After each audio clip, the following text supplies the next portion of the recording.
Okay, so this is what I had when I first to find where I bought the bottom here. So before this, we were around this point, and we blew past the 8300 point from here. So before when I found that, it was let's see. This is where I had previous support right here, 8300 area. So this was an OB that I had initially before, as a rough support a few days ago before it fell lower. And once that broke, so let's start over. So we were in this area. We came down to this, to the 83 OB, and it dipped down actually to this one, to 8150. And then you see it kept ranging within this OB, but it didn't seem like it's gonna hold because you could tell right here, it tried breaking out, and you see the swing failure over here. It couldn't quite make it up in there, formed a big doji. So this was your sign to go short right around this area, 83,111 right here. So my target for this short was right here. So I got this marked out, but then because sometimes it wicks up into it and it goes, but then this is it's a bigger zone for me. So I just took this, but then this is what I did. I took the fib, came up to the top here of this price. Look how well it interacted. So you got your initial dump, and then you'll always see what the reaction is afterwards. And then you go in. So right here, right at the optimal entry level of this OB, isn't that fucking crazy? Like right there. I had my buy. I had it layered at 8756, which actually happened to be, so it happened to be 618 area, and then I had one right at 36, right down here. Initially, the first one I had it was actually 7920. I would have missed the buy by a bit, so I got lucky there.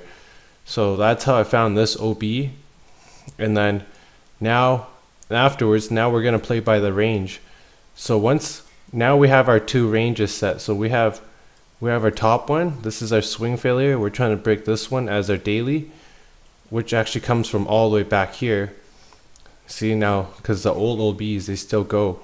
You see how well price works in this area and continues off of it. Well, it's gonna be the same thing.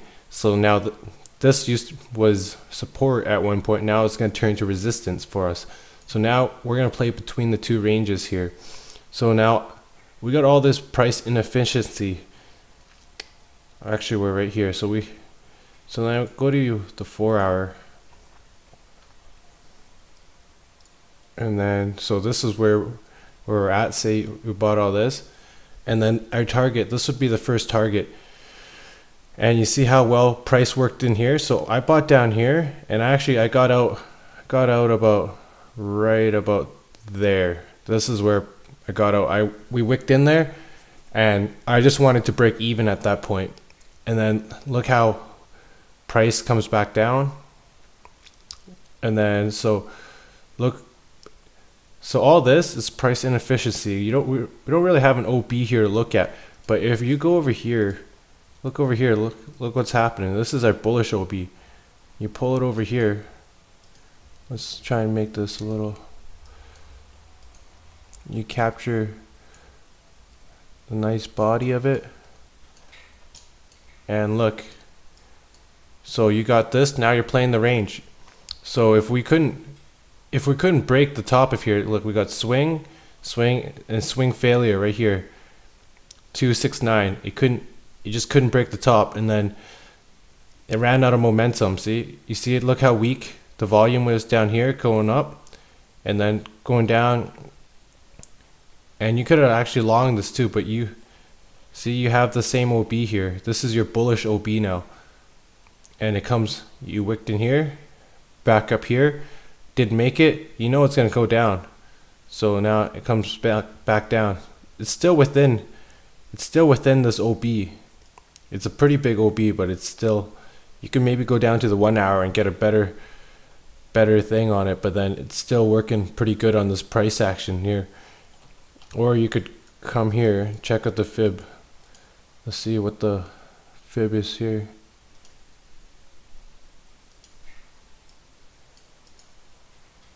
So you got that's your 618. Here's your 70.5, and then we'll do the EQ.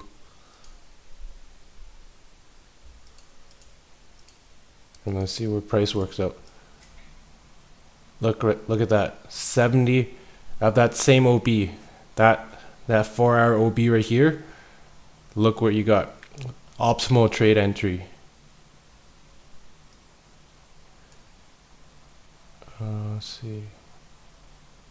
Yep, your optimal trade entry right there. You couldn't get that any better. And now you come back up here. Now you're playing the range again. So this is a big move before up, but you can see it also captures all this. So this could be, you could either use this as an OB, or you could just use it as a horizontal resistance line. So you can see how it captures all that movement right there. See, not much to the, yeah, not much there. So look how it reacts here. So now you try and break it here, and it obviously broke it, couldn't hold. But then you see over here, it's getting weaker out of that OB. So now you can anticipate another fall. Look where it lands. Now you could tell it's an uptrend, because it hits the 50% OB now. It's exact point, like you can't even make the stuff up. Exact point. Now, right up here. Now this is the area we run into, right over here.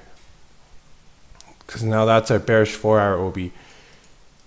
Look how price reacts into it. Hits it, and now it didn't wick up enough. Look, there's gonna be a retest of it. See, and then now we hit this. There was no momentum, come down. So now I anticipate, let's see where we think price will go. I'm expecting price to come back down to this OB right here for a higher high. But let's see.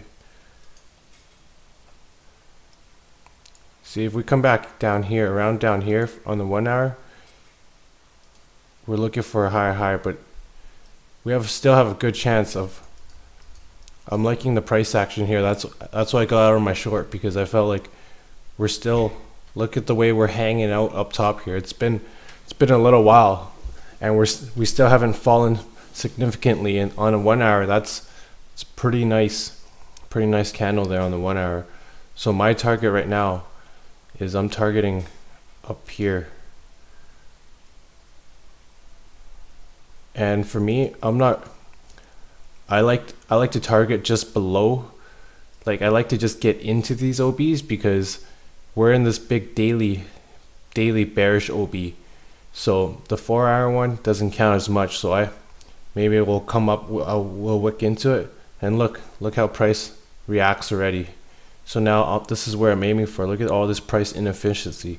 This is where I'm aiming for the short term at least. And then I'll see where price goes after that before I make any more judgments.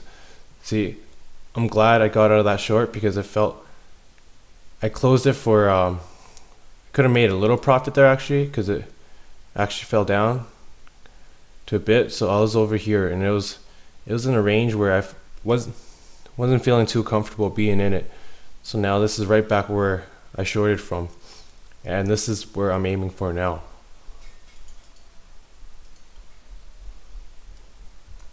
So now we'll look at Bcash real quick.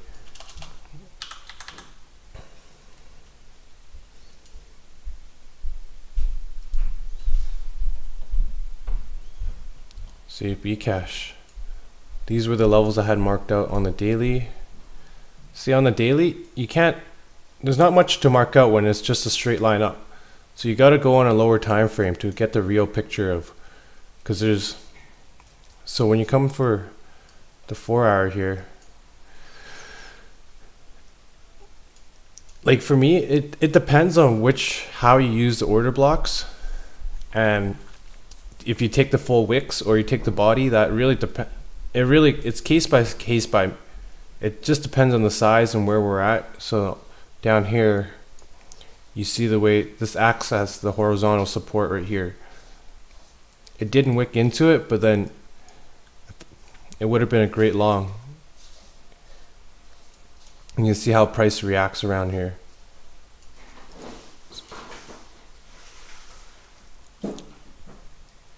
And there, see, would have been another great long on MEX there. So short video, it'll be a better one next time.